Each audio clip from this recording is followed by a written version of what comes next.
વાતો કરતા કરતા 70માં વર્ષમાં પહોંચી જાય ત્યારે હરિ નામની ચાવી મને તમને યાદ આવે છે અને ત્યારે ભક્તિનો દરવાજો ખુલતો જ નથી. જીવનમાં બને ત્યાં સુધી ભક્તિની ચાવી લઈને ફરો.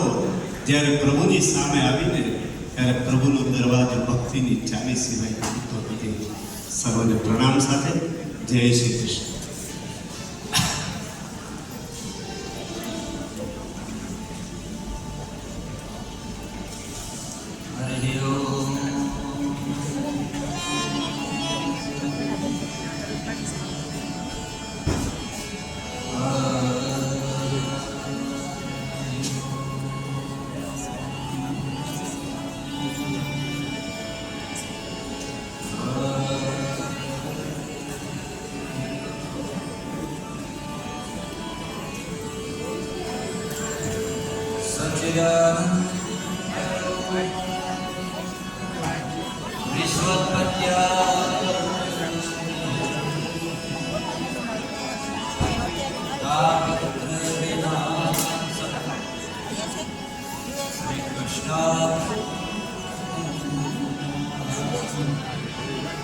શ્રી કૃષ્ણ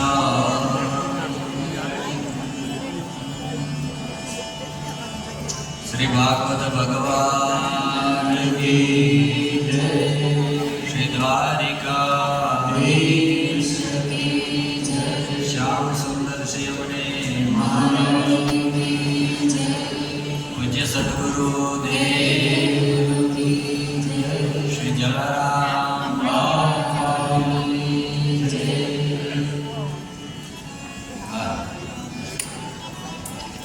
આપ સર્વે ટાઈમ કાઢીને આવ્યા અને મા કૃપા ફાઉન્ડેશન તરફથી આપ સર્વનું સ્વાગત થયું, સન્માન થયું. જે સ્ટેજ ઉપર આવ્યા,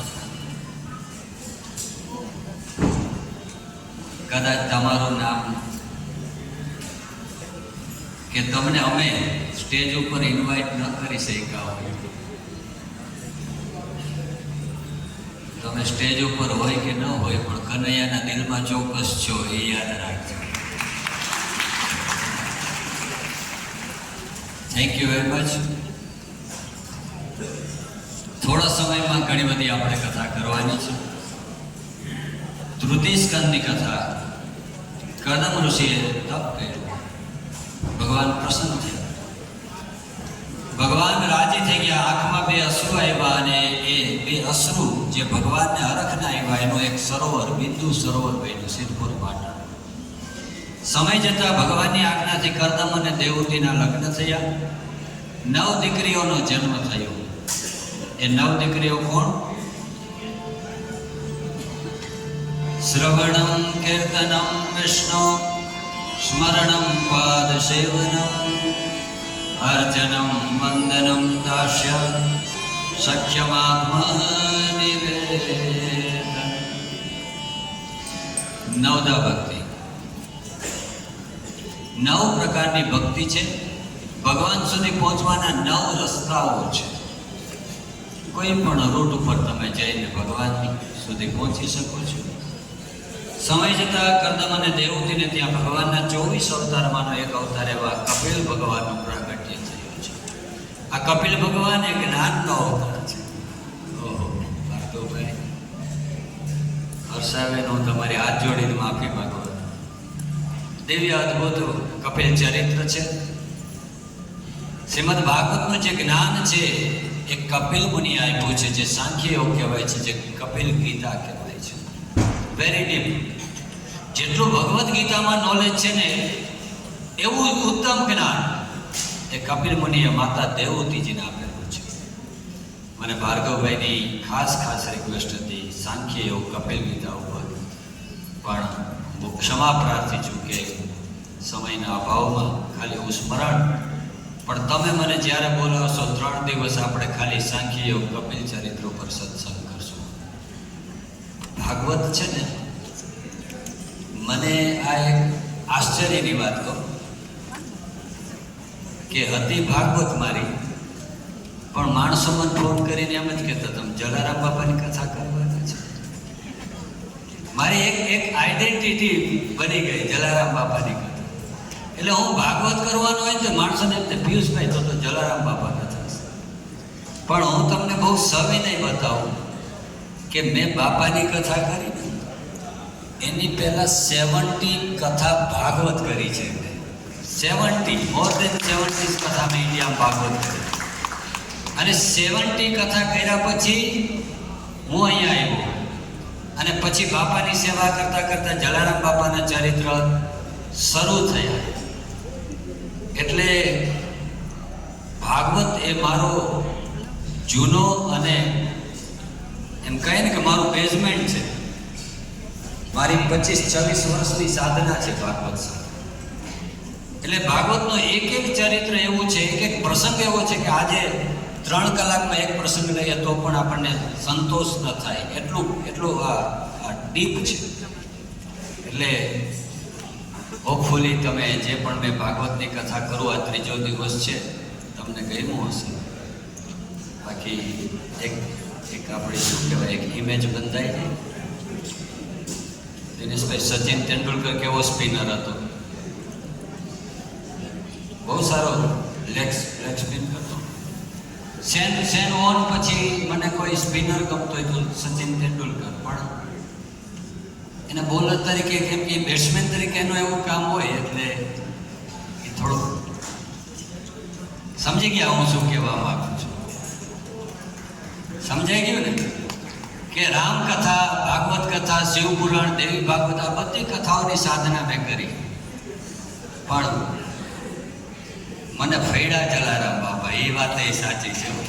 મને જે કંઈ પ્રસિદ્ધિ, નામ કે ફેમ જે કંઈ મળ્યું હોય જે બાપાના નામથી મળ્યું. એટલે હું બાપાનો બહુ ઋણી છું. બાપાનો ખૂબ કૃપા પ્રસાદ છે. તો ભાગવત કથાનો મારો મને એટલું બધું એમ થાય કે હું આ કરીશ, આ સમજાવીશ, આ કરીશ. આજ મને ભાગવત કથાનો અવસર મળ્યો, પણ સમયની એક મર્યાદા છે એટલે હું મારી જાતને મને રોકવી પડે છે.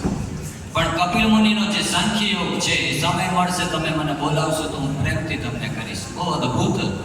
એક દીકરો એને માનો ઉપદેશ આપે છે. ભગવાનના અવતાર 24 અવતારમાંનો એક અવતાર.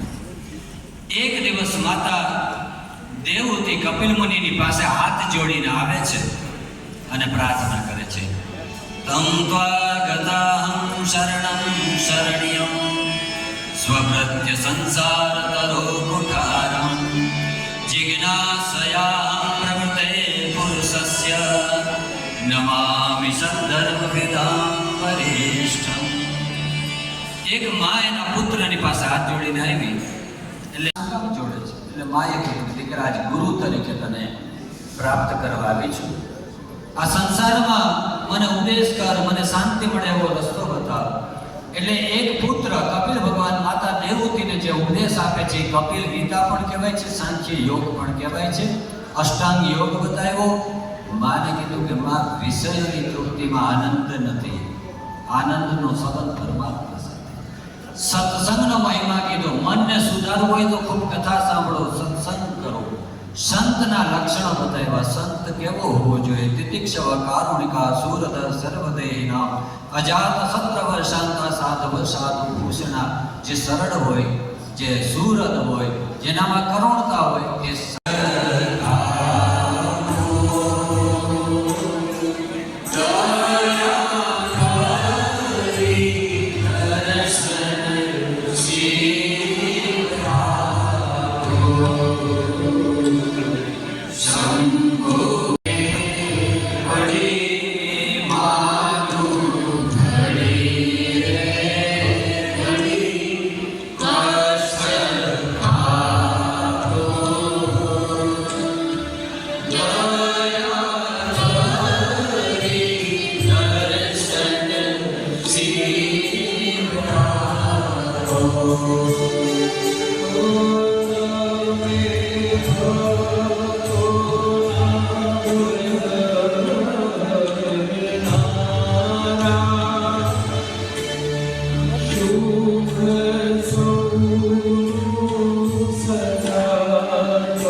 ભગવાન પધાર્યા છે તો જય ભગવાન.